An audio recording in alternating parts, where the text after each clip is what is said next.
Olá, seja muito bem-vindo.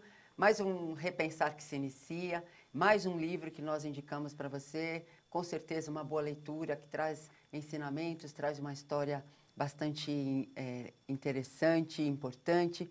E, mais uma vez, nós recebemos com muito carinho Roberto de Carvalho, que nos traz esse livro que tem como título Livre para Voltar. É um livro ditado pelo Espírito Basílio. Seja muito bem-vindo, Roberto. Sempre bom tê-lo aqui conosco. É sempre bom estar com vocês aqui. Então é muito bom. É uma alegria recíproca.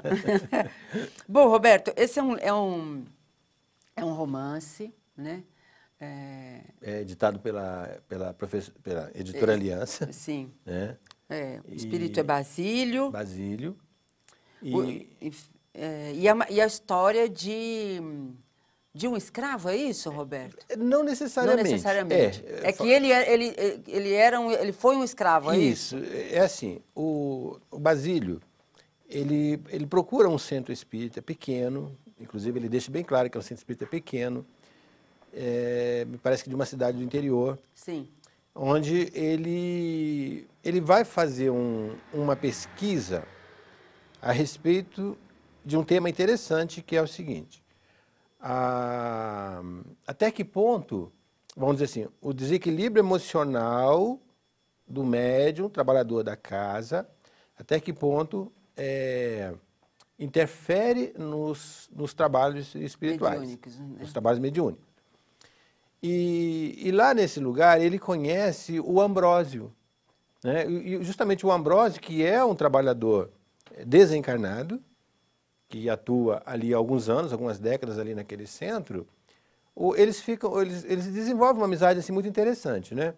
E o Ambrósio é que vai orientar o Basílio nesse trabalho de pesquisa que ele está fazendo.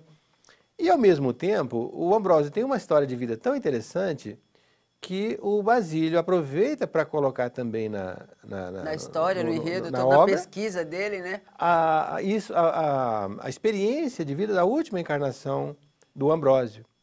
Então ele foi escravo de uma fazenda e assim, a vida dele não era para ter sido tão difícil, porque ele era filho de um escravo reprodutor, o fazendeiro, o dono dele, escolheu a escrava mais bonita que tinha na fazenda, mais, vamos dizer assim, mais saudável, né? Fisicamente e também que tivesse um comportamento pacífico, né? Sim. E então faz o cruzamento dessa escrava com um reprodutor que era também um escravo, né? Isso, que pertencia a um outro fazendeiro, né? E o papel dele justamente era cruzar com as escravas ali da região. E eles fazem esse cruzamento, e desse cruzamento nasce o Ambrósio. E o Ambrósio, ele estava sendo preparado para ser o substituto do pai dele. Ele iria ser o escravo reprodutor. Não é que fosse uma vida muito legal, mas pelo menos o escravo reprodutor ele tinha algumas regalias. Tinha uma certa liberdade, né? Tinha uma certa liberdade. E ele não trabalhava na lavoura, ele não fazia serviços pesados, quer dizer, o trabalho dele era só reproduzir.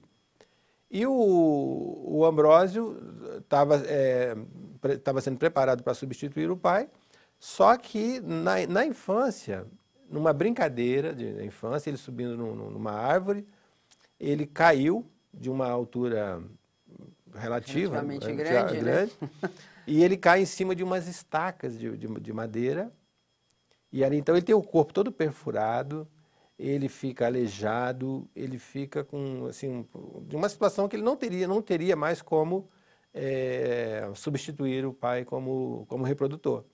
E aquilo dá um reviravolta, assim, imenso na vida dele. E ele vai, então, contando para o Basílio tudo aquilo que ele sofreu, todos os percalços pelos quais ele passou.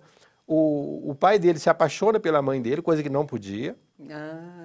Porque ele não podia ter contato, um relacionamento mais estreito. Afetivo, né? Não podia ter, de forma alguma. Quem escolhia a escrava com quem ele deveria cruzar era o fazendeiro. Ele não poderia se relacionar com uma outra mulher que não fosse autorizada, porque senão eles poderiam ser, inclusive, enforcados.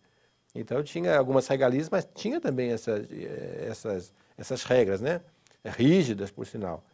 E aí a mãe do Ambrósio engravida, sem autorização do dono, do fazendeiro, né? E eles então são obrigados a fugir para um quilombo, só que eles deveriam levar o Ambrósio junto. No dia que ele sofre o acidente, era o dia da fuga dos pais, e ele acaba ficando para trás. Então, assim, a história dele é uma história ao mesmo tempo triste, mas emocionante, forte demais, e mostra, e aí que é legal, sabe? A recompensa daqueles que passam pelo sofrimento com uma certa aceitação, entendendo que aquilo é uma lição, que aquilo é um aprendizado, né? E o reencontro depois dele então, com a mãe e tudo assim é muito legal. Agora, é interessante também se a gente começar a analisar o comportamento das pessoas num tempo atrás, né, Roberto? Que comportamentos desequilibrados, assim, inadequados, por exemplo, né, a escravidão é um tempo de sombra para a humanidade, com né? certeza. Mas que faz parte do planeta de expiações e provas, né? Pois são os escândalos, né, que Jesus falava. Como que esses espíritos, o que esses espíritos tinham para... Na verdade, assim, a gente pode analisar na seguinte forma. O Ambrósio poderia estar espiando ou poderia estar sendo provado, né? Porque para passar por essas situações. Sim. Mas ele conta que foi expiação mesmo. Expiação. Ele foi escravagista em 3 encarnações seguidas. Inclusive, ele foi sócio de um dos navios que trazia os negros da África para o Brasil. Ele foi sócio de um desses navios. Então, é interessante porque, assim, se você estudar profundamente a doutrina espírita, através até dos romances, porque tem romance que traz o ensinamento. Conteúdo. Você vai mudar o seu comportamento diante da vida, né, atual que nós temos. Você começa a compreender melhor por que as coisas acontecem. E por que eu estou passando por tais e tais situações. Né? Não existem injustiças. Que, na verdade, tudo o que acontece é porque precisa, de fato, acontecer. Para aprendizado nosso, para corrigir alguma coisa. Isso não é castigo. Não é castigo. É aprendizado. É para nos burilar. Né? É interessante isso, porque a gente vai diminuir muito sofrimento quando a gente conhece. Isso. Mas nós vamos a um breve intervalo e voltamos já falando um pouco mais dessa história que é muito interessante. Até já.